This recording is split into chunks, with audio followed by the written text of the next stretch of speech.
സമ്പൂർണ്ണ എൻ്റർടൈനർ ആയ ഒരു ചിത്രം. ഒരു മുസ്ലിം പെൺകുട്ടിയുടെ മുസ്ലിം കുടുംബത്തിൻ്റെ കഥ ഒരു സാമൂഹ്യ പശ്ചാത്തലത്തിൽ പറയുന്ന ഒരു കഥ. മീര ജാസ്മിനാണ് ഈ മുസ്ലിം പെൺകുട്ടി.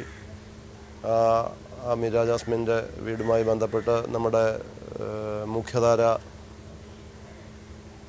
ആർട്ടിസ്റ്റുകളെല്ലാം തന്നെ പങ്കെടുക്കുന്നുണ്ട്. നെടുമുടി വേണു, ജഗതി, ശ്രീകുമാർ, ദേവൻ, അശോകൻ, പ്രേംകുമാർ, ജാഫർ ഇടുക്കി, അങ്ങനെ ഒരുപാട് പേരുണ്ട്. ഇതിന് പാട്ടിന് പ്രാധാന്യമുള്ളൊരു ചിത്രമാണ്. അതിനകത്ത് 6 പാട്ടുകളുണ്ട്. നമ്മുടെ ഇന്ത്യയിലെ തന്നെ പ്രശസ്തരായ ശങ്കർ മഹാദേവൻ, ഹരിഹരൻ തുടങ്ങിയവരൊക്കെ തന്നെ ഇതിനകത്ത് പാടിയിട്ടുണ്ട്.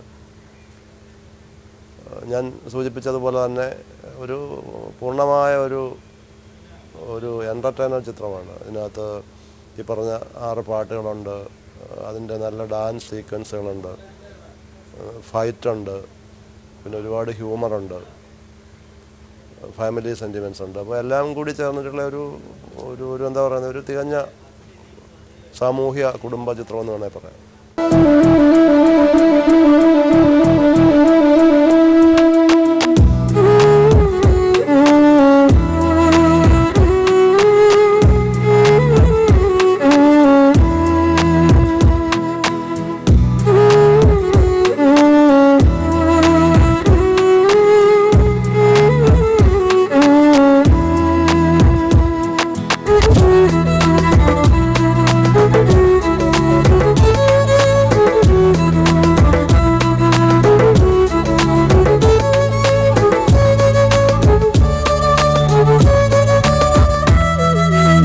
മൊഹബത്തിലൂടെ ഇതൊരു നല്ല റൊമാൻറ്റിക് ഫാമിലി എൻ്റർടൈനറാണ്.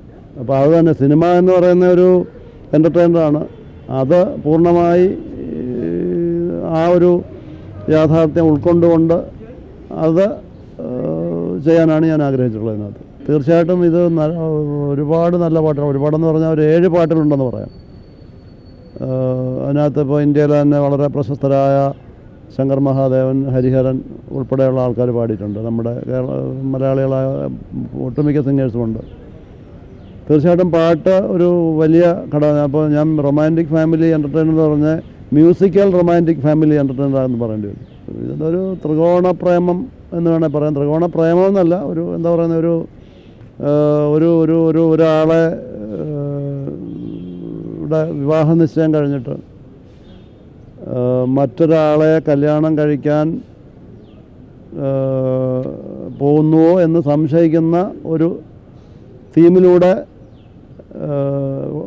എന്താ പറയുന്നത് വികസിച്ചു വരുന്ന ഒരു കഥയാണ്.